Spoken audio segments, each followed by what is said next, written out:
The morning sunlight filtered through the large windows of a small, quiet supermarket. Inside, the atmosphere was calm, with a handful of shoppers browsing the aisles. Among them was Olivia Turner, a poised young black woman whose presence naturally drew attention. Dressed in a sleek navy coat and ankle boots, she radiated confidence without effort. Olivia had planned a simple trip, pick up a few essentials and head home. She moved with ease through the aisles, her dark eyes scanning the shelves. Spotting a bottle of body lotion, she examined it briefly and dropped it into her basket with a satisfied nod. The soft jingle of the front door's bell barely registered with her, but the arrival of Ethan Mallory did not go unnoticed by the rest of the store. Ethan, a middle-aged police officer with a stout build and sharp blue eyes, entered with an air of self-importance. His uniform was perfectly pressed, his badge polished to a gleam, and his sidearm positioned prominently on his belt. His gaze swept the room, landing almost immediately on Olivia. A smirk curled at his lips as he adjusted his belt, a gesture meant to draw attention to his authority. Ethan wasn't here for groceries. His patrol had been quiet, and he welcomed the chance to exercise his power. "Lucky day," he muttered under his breath as he made his way toward her. Olivia didn't notice him at first, absorbed in her search for another item, but when he stopped beside her, leaning casually against the shelf, his presence became impossible to ignore. "You've got a striking look," he said, his tone dripping with feigned admiration. "That coat, that confidence. You're like one of those department store models, polished and unattainable." Olivia glanced at him, her expression neutral but her voice firm. "Excuse me?" Ethan chuckled, the sound low and patronizing. "Relax, I'm just giving you a compliment. You should take it." "I didn't ask for your opinion," she replied curtly, turning back to her task. Ethan's smirk faltered. He shifted to block her path, his voice dropping. "Got a bit of an attitude, huh? That's not very friendly." Olivia sighed and straightened her shoulders, looking him in the eye. "I don't owe you friendliness. Now please move." Her calm but assertive tone hit him like a slap. Ethan's pride bruised and his expression darkened. "You think you're too good for me, don't you? Walking around like you own the place. Someone like you should be grateful I'm even talking to you." The store grew quieter as nearby shoppers began to notice the escalating tension. Olivia's pulse quickened, but she refused to let fear show. "Grateful? For what? Harassment?" "No thanks," she said, her voice steady. Ethan's jaw tightened. He stepped closer, one hand resting on the butt of his gun. "Watch your tone. You don't know who you're dealing with." Olivia's eyes flickered to the weapon, but she remained composed. Reaching into her pocket, she pulled out her phone and began to dial. "What do you think you're doing?" Ethan barked, his voice laced with anger and uncertainty. Olivia raised the phone to her ear. "Making a call," she said simply. Ethan's confidence wavered.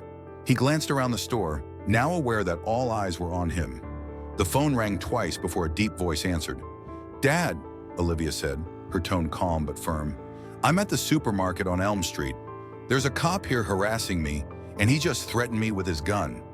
Ethan froze, the blood draining from his face. He had no idea who Olivia was, but he was about to find out.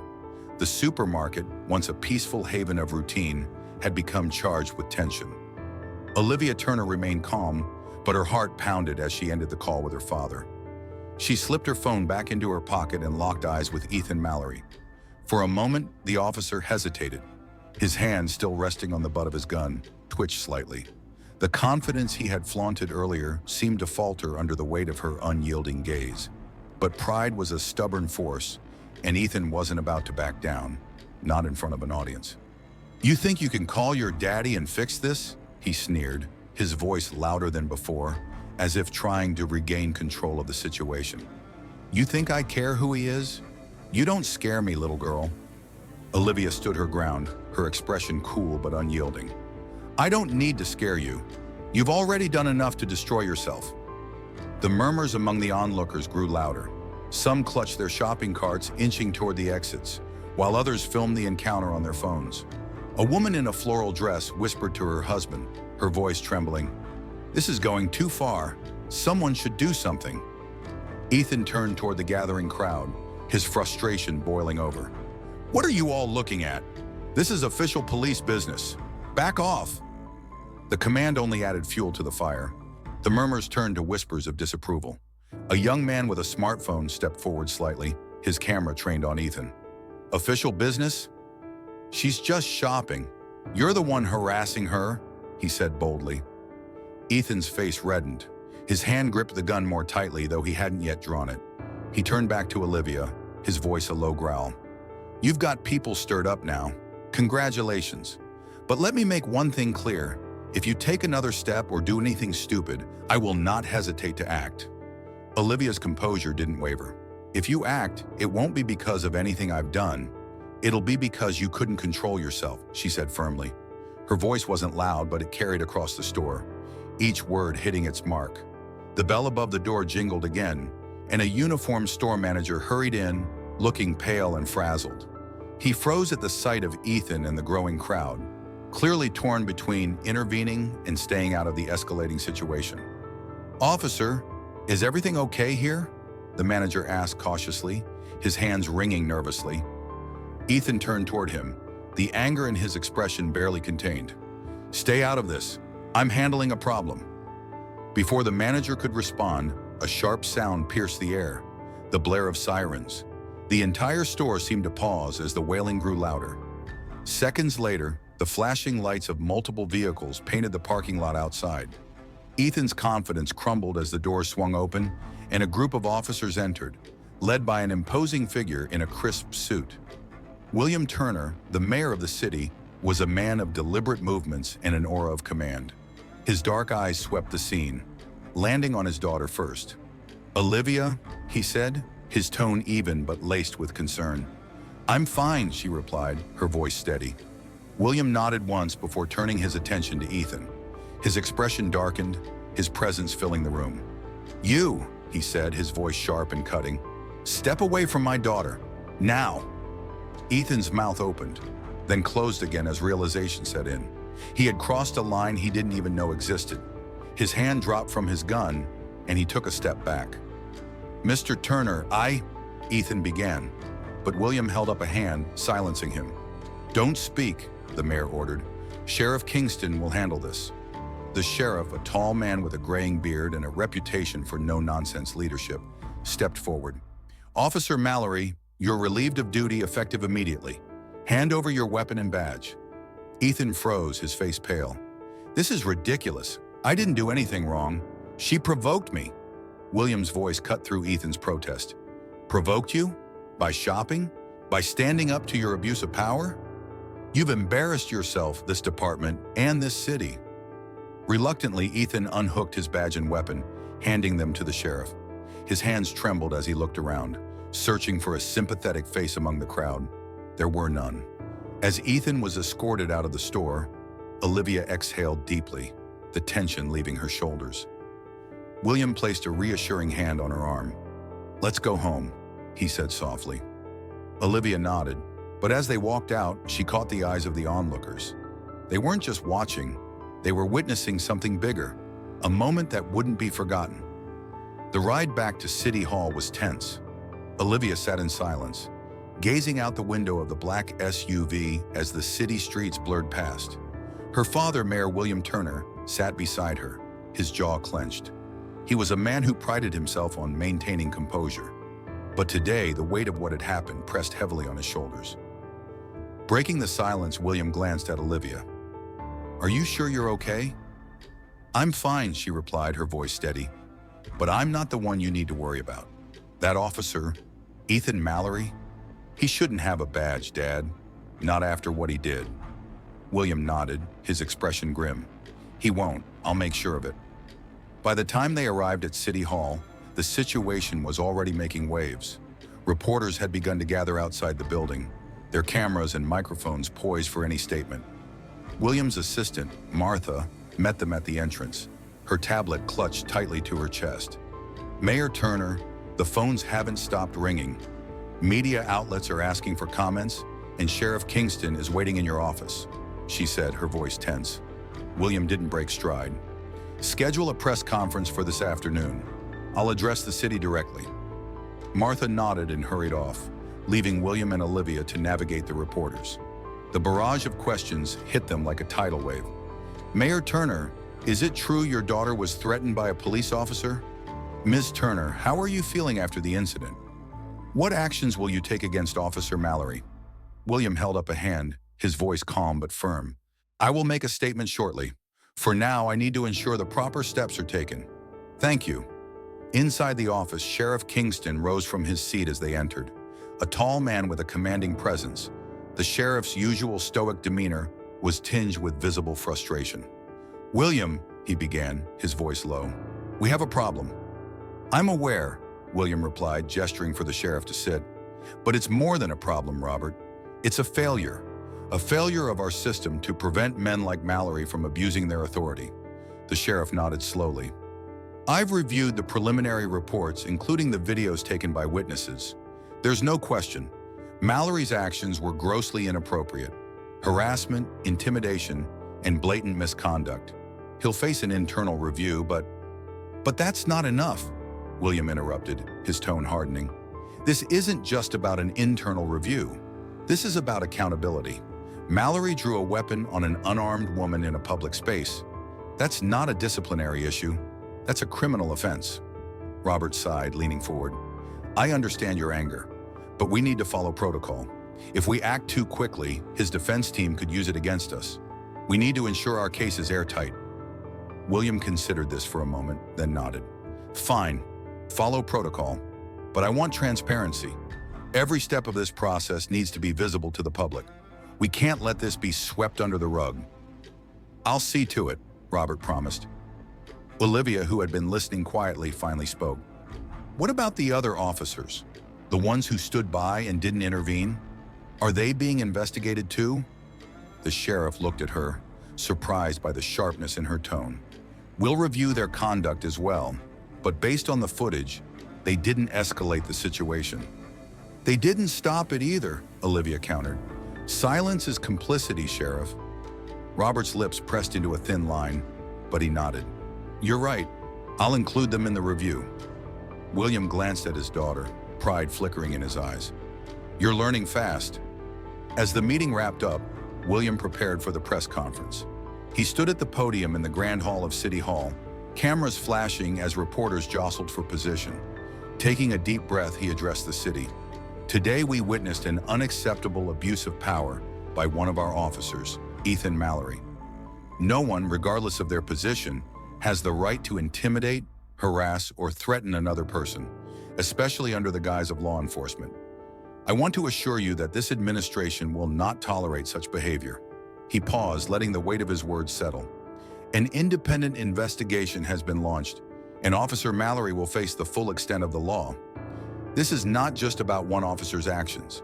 It's about ensuring our police force represents justice, fairness, and equality for all members of our community. Change is not optional. It is essential." The room erupted in questions, but William stepped back, signaling the end of his statement. In the following days, the story dominated headlines. Protests began to form, demanding justice and reform. Olivia, despite her reluctance, became a central figure in the movement. People admired her courage and began to see her as a symbol of resistance against injustice. But as the wheels of justice began to turn, Olivia knew this was just the beginning. The courtroom buzzed with subdued tension. It had been weeks since the supermarket incident, and the trial of Ethan Mallory had finally begun. Olivia Turner sat in the front row, flanked by her father, Mayor William Turner, and a few close friends. Despite the weight of the moment, Olivia's expression was calm and resolute. On the other side of the room sat Ethan Mallory, now stripped of his uniform and badge. He looked pale and disheveled in a rumpled suit, his arrogance replaced by a nervous edge. The courtroom was filled with spectators, reporters, and activists. Outside, the courthouse steps were packed with protesters holding signs that read, "Justice for all and no place for racism in law enforcement." The trial began with the prosecutor, a sharp and eloquent woman named Christine Delgado. Known for her fierce commitment to justice, Christine stood confidently as she addressed the jury. "Ladies and gentlemen of the jury, this case is not about a single moment of poor judgment. It is about a pattern of abuse, a man entrusted with the power to protect and serve, using that power to intimidate and harm. Ethan Mallory's actions on that day were not just an isolated incident. They were a betrayal of the very oath he swore to uphold. Christine turned to the jury, her voice steady. You will see video evidence of the defendant threatening an unarmed civilian with a firearm. You will hear from witnesses who watched this abuse unfold. And most importantly, you will hear from the victim herself, who showed incredible courage in the face of unjustified aggression.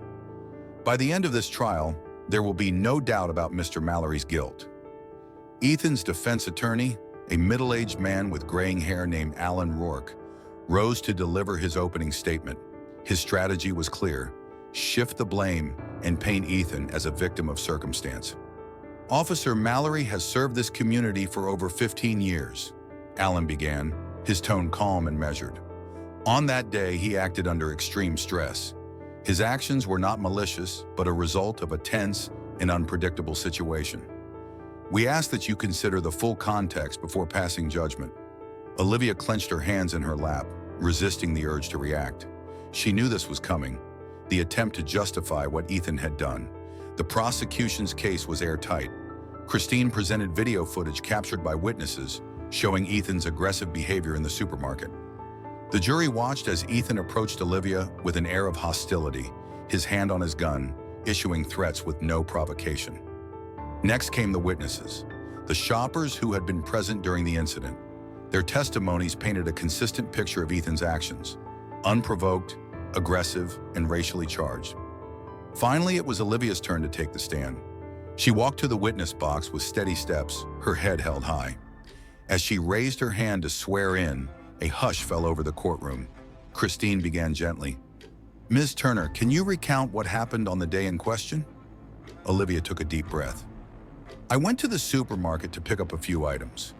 While I was shopping, Officer Mallory approached me. He made comments that were disrespectful and demeaning. When I told him to leave me alone, he became hostile. He eventually threatened me, placing his hand on his gun. That's when I called my father. Christine nodded. How did you feel in that moment?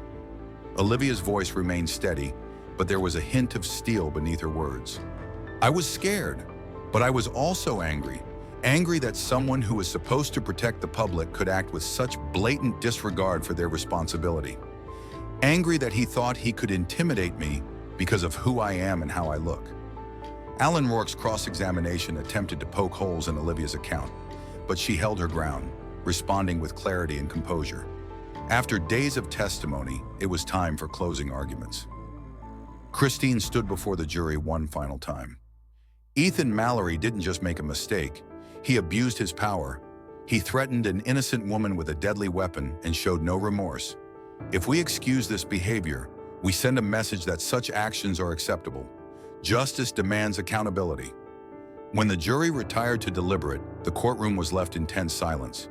Hours passed, but when the jury returned, their verdict was clear: guilty on all charges. As the judge delivered the sentence, 2 years in prison and a lifetime ban from law enforcement, Ethan sat frozen, his career and reputation in ruins. Outside the courthouse, cheers erupted from the crowd as the news spread. Olivia stood on the steps, surrounded by reporters. When asked for a statement, she spoke calmly. This was never about revenge. It was about accountability and ensuring that no one else has to endure what I did. Justice was served today, but our work is far from over. We must continue to fight for a system that truly protects and serves everyone equally. Her words resonated far beyond the city, sparking conversations nationwide about police reform and racial justice. Olivia knew this victory was just one step in a much larger fight. Weeks after the trial, life in the city began to settle, but the ripple effects of Ethan Mallory's actions and the subsequent verdict remained. The incident had ignited a fire within the community, sparking conversations that went beyond the courtroom. People were no longer content to let injustices go unnoticed, and Olivia Turner had become an unexpected catalyst for change.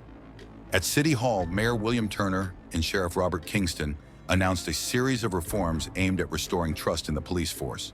These included mandatory bias training, the establishment of an independent oversight committee to review cases of alleged misconduct, and a commitment to hiring a more diverse and representative police force.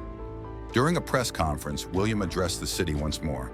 Accountability doesn't end with one trial, he said, his voice steady but firm. It begins there. We owe it to our community to ensure that law enforcement serves and protects everyone equally. This administration is committed to making those changes a reality. The reforms were met with cautious optimism. While many applauded the mayor's decisive action, others remained skeptical, reminding everyone that meaningful change would take time and sustained effort. For Olivia, life didn't immediately return to normal. She was now a public figure, her face and story plastered across news outlets and social media. Invitations poured in for interviews, panel discussions, and advocacy events. At first, she felt overwhelmed by the attention, but as she spoke to more people, she realized how deeply her experience had resonated. One evening, Olivia appeared on a nationally televised program, sitting across from a renowned journalist. "Olivia," the journalist began, "you've become a symbol of strength and justice for so many people. How has this experience changed you?" Olivia smiled faintly, her hands resting on her lap. "It's taught me that standing up for what's right isn't always easy, but it's always necessary. I never wanted to be in the spotlight, but if sharing my story helps prevent even one more person from experiencing what I did, then it's worth it." "What do you hope people take away from your journey?" "That change is possible," Olivia replied, "but it requires all of us to hold each other accountable, not just the people in power, but ourselves. We have to challenge bias wherever we see it, speak up when something is wrong, and demand better. Justice isn't a destination, it's a process." Her words struck a chord, and as the interview aired, messages of support poured in from across the country. Meanwhile, Ethan Mallory began serving his prison sentence. Stripped of his authority and reputation, he became a cautionary tale, a reminder that abuse of power carries consequences. For many, his downfall was a sign of progress, though others saw it as just the tip of the iceberg in addressing systemic issues within law enforcement. The police department, under Sheriff Kingston's leadership, faced its own reckoning. Officers who had been complicit in past misconduct were either disciplined or dismissed. The newly formed Oversight Committee began reviewing cases that had been previously ignored, and the community's voice grew louder in demanding transparency. Months later, the city held a town hall meeting, bringing together residents, officials, and activists to discuss the ongoing reforms. Olivia sat in the audience, listening as people shared their hopes and frustrations. When the moderator invited her to speak, Olivia hesitated for a moment before rising to her feet. "Hi, everyone," she began, her voice steady but warm. "I've been listening to everything you've shared tonight, and I want to thank you for your honesty. Change is hard. It's messy, it's uncomfortable, and it's slow. But what I see here tonight gives me hope. You're showing up. You're holding us accountable, and that's how we move forward." Her words were met with applause, and as she returned to her seat, William leaned over and whispered, "You'd make a great mayor someday." Olivia laughed softly, shaking her head. One Turner in office is enough for now. In the months and years that followed, the supermarket incident became a touchstone for the city, a reminder of both its darkest moments and its potential for growth. While no system could be fixed overnight, the people's determination to build a fairer, more just community remained steadfast. For Olivia, life eventually found a new rhythm. She continued her work as an advocate, balancing her public role with moments of quiet normalcy. Though she never sought to be a symbol, she embraced the responsibility that came with it, using her voice to inspire others to stand up for what was right. In the end, the story wasn't just about one woman's courage or one man's fall from grace. It was about a community realizing its power to demand better and a reminder that change, while difficult, is always worth pursuing.